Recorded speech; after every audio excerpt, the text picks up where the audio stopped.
Get ready for the next battle. Bakit? Sino pa bang gagawa nito na may galit sa akin? Tingin mo gagawa ko para sirain yung mga pinaghirapan ko? Malay ko ba? Baka dahil sa galit mo, style mo lang magkunwaring okay ka, pero pagkatapos ng lahat, ipagbabasag mo lahat. Hindi galit akong galit! Pero wala akong rason para sirain yung mga pinaghirapan ko.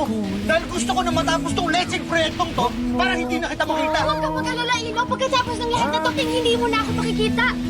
Malaya na kayo magpakasaya ni Roxanne. At malaya na rin kayo magpakasaya ni Kuya. Hindi kami ng kuya mo. Hindi pa ngayon! Pero malapit na! At ikaw?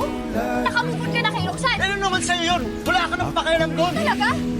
Ngayon pinag-question ko kung totoo mo akong minahal dahil ang bilis mong makamove on. Wala kang karapatang questionin yung pagmamahal ko sa'yo. Dahil binigay ko sa'yo lahat. Pinaglaban kita sa magulang ko, pero binaniwala mo lang lahat. Or in fact, ako pa nga dapat yung magtanong sa'yo eh. Minahal mo ba talaga ako? Pasensya ka na! Wala akong kotse ng mga panahon tayo! Mama! Ang kapal ng mukha mo, minahal kita! Minahal kita ng sobra-sobra! Kung ano man yung iniisip mo, hindi yan totoo! Kung wala lang akong pamilya na nasasaktan, kung ako lang kahit mahirapan ako, kahit mamatay ako, hindi kita iyon! Dahil mahal na mahal kita!